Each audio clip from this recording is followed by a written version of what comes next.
जियो finance में किस rate पर खरीदारी कर सकते हैं? बहुत अच्छा सवाल है। और आप लोग पहले खुश होके मुझे ये बताइए कि आप लोगों ने 200, 210 और पे खरीदा या नहीं खरीदा। आज देखिए वापस बहुत अच्छा चला। थोड़ा सा आज जो चला है, इसको बहुत लंबी तेजी मत समझिएगा। ये अच्छा। वापस से 230 35 पे आके रुक जाएगा। तो यहां पर खरीदने के लिए लेवल भी क्लियर कर दिए। 215, 200 और 180, ये तीन लेवल्स हैं जिन्हें आप याद करके रख लीजिए। इन लेवल्स पर आता है, मुझसे भी मत पूछिए, नेहा मैम से भी मत पूछिए, सीधे खरीद लीजिए और फिर अगली बार सवाल भेजिए अब खरीद लिया, प्रॉफिट कहाँ बुक करना है। जी बिल्कुल, अगली बार प्रॉफिट बुकिंग के बारे में पूछना है। सर, अनीता रेड्डी हैं। वो चेन्नई से हैं, कह रही हैं, और पूछ रही है एचडीएफसी बैंक के 12 शेयर्स इनके पास, रेट है 1796 का। और आईसीआईसीआई के 16 शेयर्स हैं एट द रेट 1298।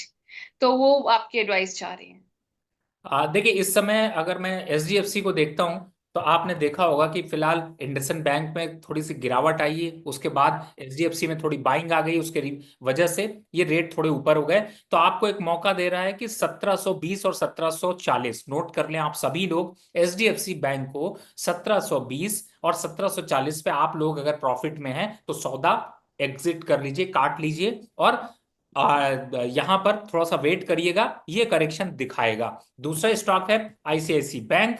इस समय हम्म। आईसीआईसी बैंक चल रहा है आपका 1248, 1248। कहां पर इसमें प्रॉफिट बुक करना है? 1280, 1280 के पास आता है। प्रॉफिट बुक करके एक बार निकल जाइए, वापस से आने दीजिए, 1150, 1200 रुपए वापस आएगा, बाय करेंगे। नहीं आएगा, थोड़े ऊपर चढ़ेंगे और फिर से आगे बढ़ेंगे। तो यहां पर तैयारी इस हिसाब से करेंगे। अभी फिलहाल प्रॉफिट बुक कर लें। जी सर जी, अब आस्था अवस्था लक्ष्मी हैं। वो कह रहे हैं कि सर, इंडसइंड बैंक के बारे में आप और बताइए थोड़ा सा डिटेल में कि एवरेज कैसे करें, और कब किस उस पे मतलब लॉस का वो लगा देना चाहिए कि अब बुक कर दें हम। देखिए बहुत जरूरी है, मैं इस पे एक डिस्कशन लंबा चाह रहा था और आपने पूछ लिया।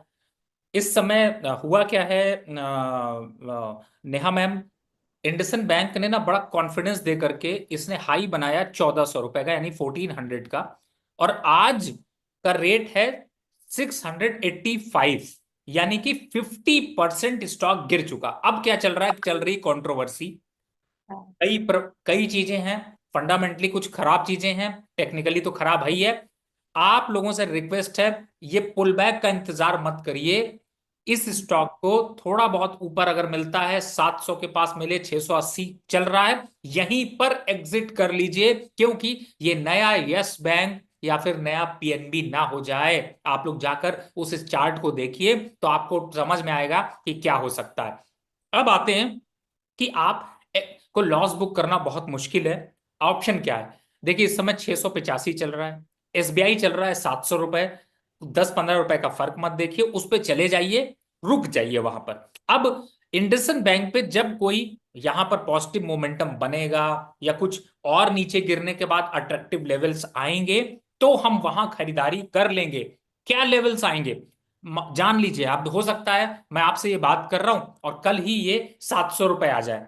बिलीव करिएगा कि 800 भी आ सकता है, लेकिन 800 से जब गिरेगा तो ये आएगा 400 रुपए। तब आपकी हिम्मत और आपकी जो खरीदने की क्षमता है, दोनों खत्म होती हुई नजर आएगी और सौदा तो बिल्कुल काट नहीं पाएंगे। इसलिए कंट्रोवर्सी से ज्यादा अच्छा है इंडसन बैंक से स्विच करके एसबीआई में चैन से सोइए, कुछ दिन वेट कर लीजिए।